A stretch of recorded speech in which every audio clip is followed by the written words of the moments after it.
Gestapo Federal, que é essa turminha agarrada no saco do Alexandre de Moraes, pode ter certeza. Vocês acham que eu estou fazendo obstrução de justiça, buscando sanções contra o Alexandre? Então dobrem essa acusação, porque eu estou buscando sanção contra vocês. Delegados da Polícia Federal, eu estou buscando sanção contra vocês. E olha, tic-tac, tic-tac. As sanções estão vindo. Olá, fala pessoal, sejam bem-vindos. Se você gosta e apoia o nosso conteúdo, deixe o seu like e inscreva-se no canal.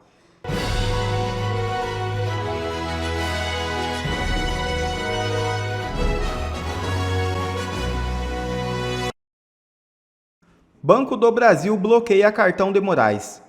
O Banco do Brasil resolveu agir com responsabilidade e promoveu o bloqueio do cartão de crédito do ministro Alexandre de Moraes. Essa atitude é uma demonstração inconteste de que a instituição financeira vai seguir o que determina as sanções da Lei Magnitsky. Isso quer dizer que, em caso de avanço das sanções, como parece que deverá ocorrer, Moraes logo está sem conta corrente para receber o seu salário como servidor público. A situação para o ministro do STF só piora. Relatório da PF é tiro no pé e Estados Unidos tem mais elementos que comprovam caça às bruxas do STF. É isso mesmo. As últimas medidas determinadas pelo ministro Alexandre de Moraes vão aumentar a tensão do governo americano com o governo brasileiro e o Supremo Tribunal Federal. A perseguição política e a caça às bruxas estão ainda mais evidentes. O próprio relatório apresentado pela Polícia Federal demonstra isso com bastante clareza. De fato, Brasil já vive um sistema autoritário. Diante disso, as sanções americanas vão prosseguir e aumentar cada vez mais.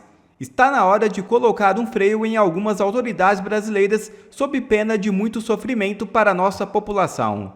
Vejam o vídeo. São metidos numa observação milimétrica da Casa Branca em relação ao que autoridades brasileiras fazem frente a Jair Bolsonaro, que está sendo defendido em público por Trump. O que vem agora? Pois é, a gente teve hoje uma reiteração, né, de mais um indiciamento do ex-presidente e agora o indiciamento do filho dele que está nos Estados Unidos e que é um interlocutor, né, de integrantes da cúpula do governo americano. A gente teve apreensão de celular, passaporte, busca e apreensão de um pastor, né, o Silas Malafaia. Então, isso também pode ser visto pelo governo americano como mais uma prova do que seria o autoritarismo, a perseguição política, isso que eles chamam de caça às bruxas. Então, tem mais elementos aí para eles trabalharem dentro dessa caracterização do Brasil como um país que está se caminhando para um sistema autoritário.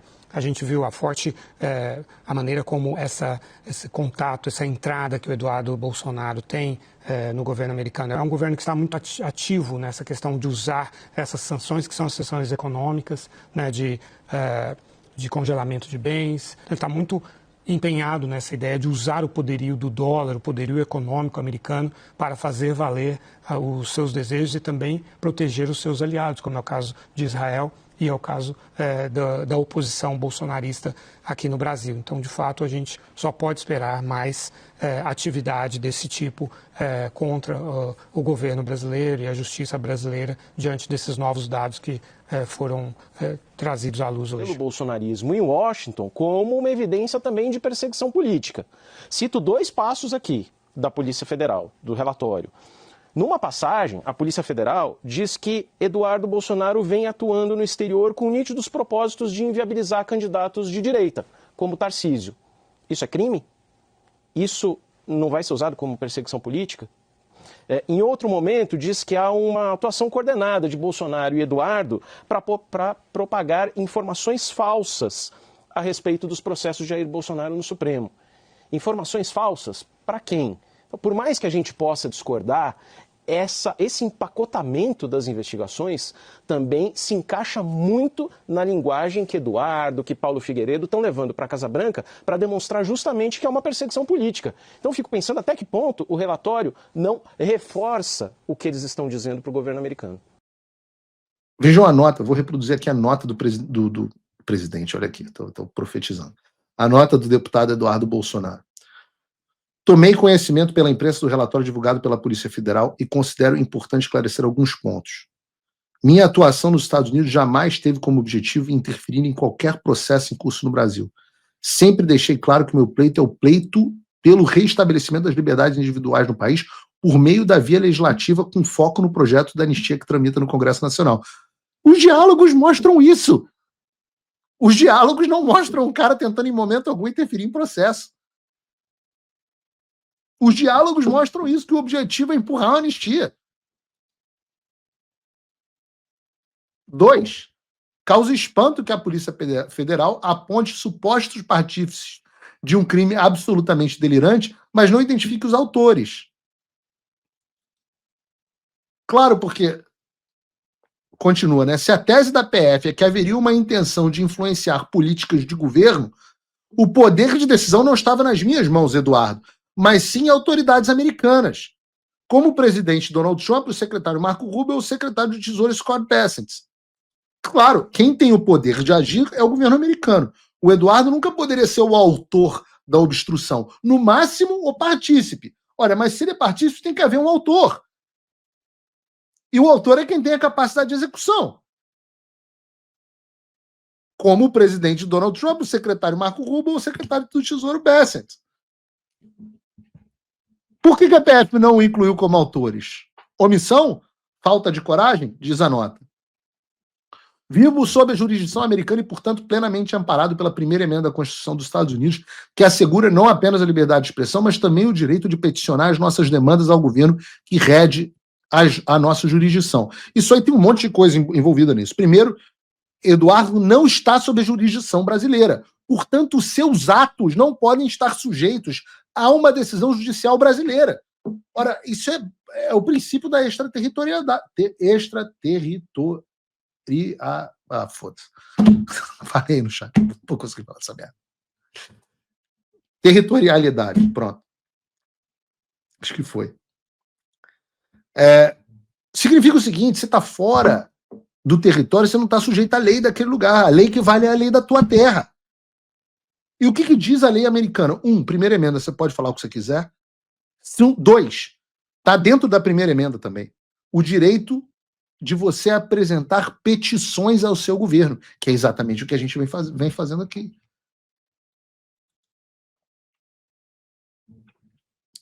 Daí vem, é lamentável e vergonhoso ver a Polícia Federal tratar como crime o vazamento de conversas privadas absolutamente normais entre pais, filhos e seus aliados. O objetivo é evidente. Não se trata de justiça, mas de provocar desgaste político. E 5, se o meu crime for lutar contra a ditadura brasileira, declaro-me culpado de antemão. Isso é uma boa nota, isso é uma posição firme. Chama a ditadura de ditadura, chama a polícia de ridícula, chama a polícia de covarde. E eu fiz subscrevi a nota do Eduardo, que as palavras dele são todas as minhas, e eu disse que nós já comunicamos à Casa Branca, que eles estão sendo chamados de criminosos, que toda a investigação, o que a investigação revela deveria ter deixado claro que isso vai ter zero de impacto sobre mim ou sobre o Eduardo, pelo contrário, nós somos energizados.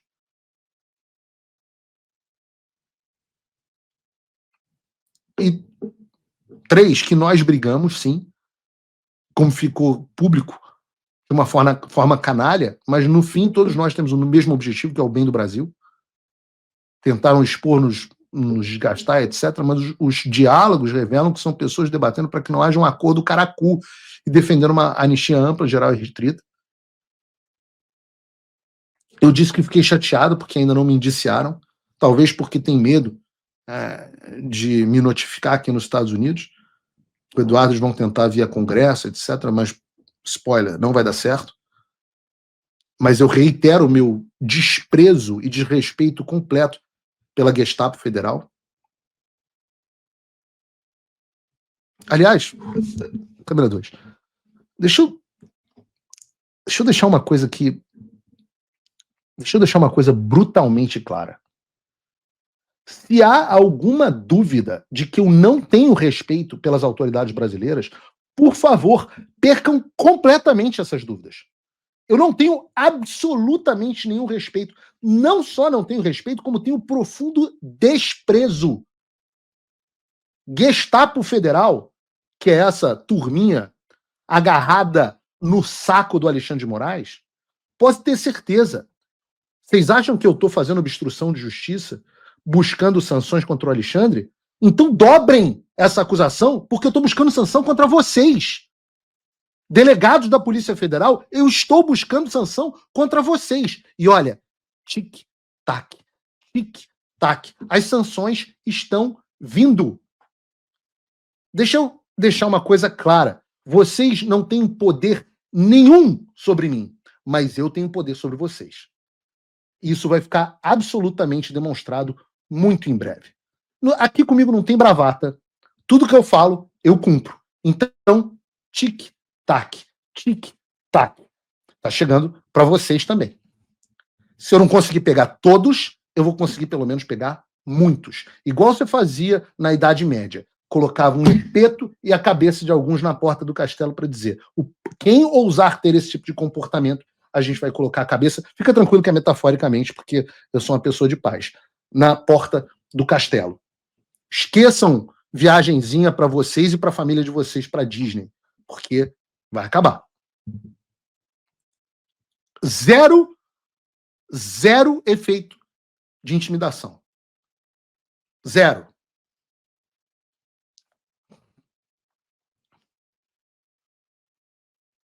Se vocês não acreditam, escutem o Jason Miller, que publicou o seguinte tweet, retuitando a nota do Eduardo. O Supremo Tribunal Federal e Alexandre de Moraes cometeram um grande erro aqui. Agora o mundo inteiro verá que Moraes é simplesmente um ditador de terceira categoria.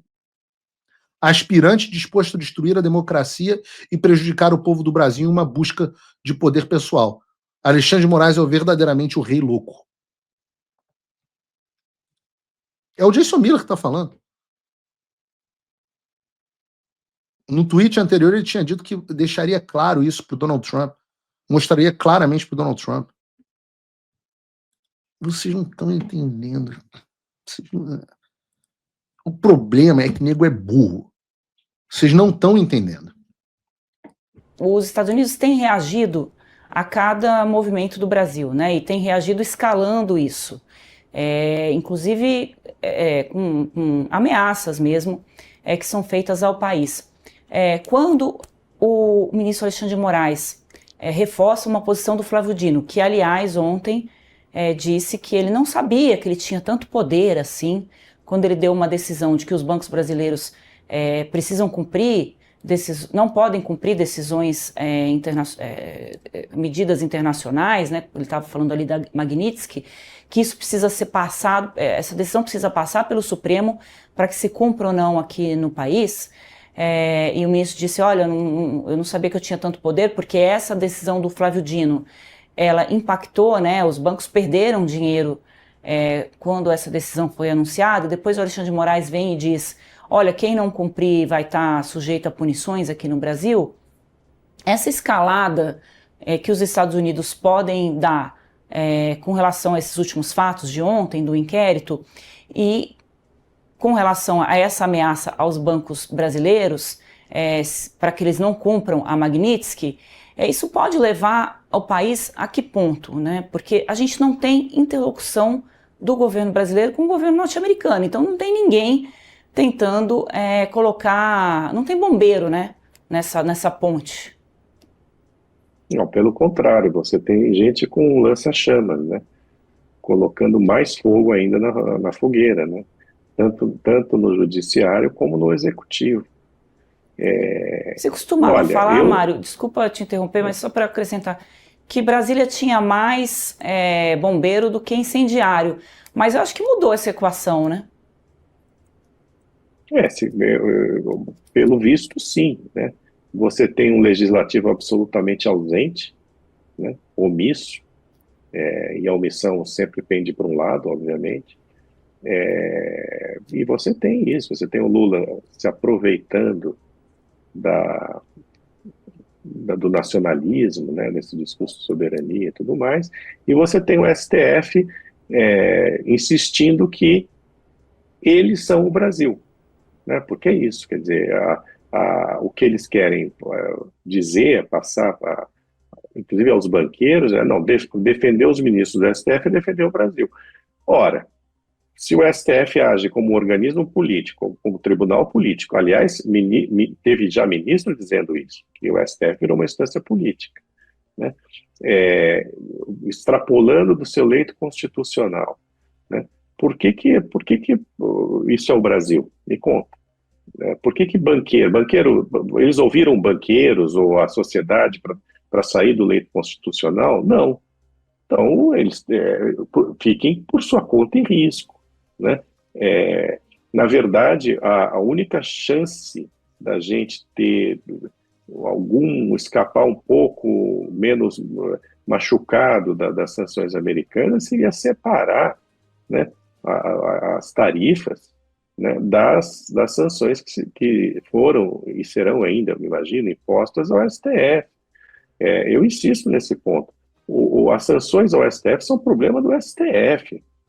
As tarifas não, as tarifas são um problema do Brasil, né? Porque por tudo isso que está claro para todo mundo, né, o STF extrapolou das suas atribuições. E é porque extrapolou das suas atribuições que ficou suscetível a esse tipo de ação de governos estrangeiros, que eu também não acho correto. Veja, quando um sujeito como eu, um assalariado, tem que defender banqueiro, é porque a coisa está ruim, né, Andresa? Né, Neila? Porque não dá, né? Não dá para você, volto a dizer, exigir do banqueiro, né, que ele resolva o problema do STF, porque o problema do STF é o problema do Brasil. Não é não. A gente tem que separar as coisas, entendeu? O nosso problema, o problema do Brasil, são as tarifas. O problema da Lei Magnitsky é do STF, é dos ministros do STF, e eles que resolvam isso. A gente não tem nada a ver com isso. De um ministro, Nada. né, Mário? Porque até agora o que se sabe é que só o Alexandre de Moraes foi alvo da sanção da Lei Magnitsky, e aí está se movimentando todo o sistema, né, financeiro brasileiro por conta disso. Será que vai ter banqueiro aí com o celular apreendido? Eu não sei, eu acho que a essa altura do campeonato, Andresa, ninguém sabe o que vai acontecer, porque a gente não sabe. Realmente, os caras perderam o limite, né? Eles perderam o limite. O Dino com essa decisão dele, obviamente, né, usando do subterfúgio, de pegar uma outra ação, né, no caso lá de Brumadinho e tudo mais, mostra que eu imagino que banqueiro, em algum momento, vai pensar em termos contábeis. Bom, o que vai sair mais caro? Né? Obedecer à Lei Magnitsky, né? Ou ficar sob o jugo do Supremo Tribunal Federal? Eu imagino que no Brasil saia mais barato do ponto de vista financeiro. Agora, eu não sei, né? Podem caçar a licença para o banco operar, não sei, os caras, volto a dizer, perderam o limite. Completamente. Agora, o que eu sei é que brigar com banqueiro nunca deu bom resultado, né? Por mais poltrões que sejam os banqueiros, quando a coisa chega ali no cofrão deles, aí fica complicado, aí fica para quem ameaça, né?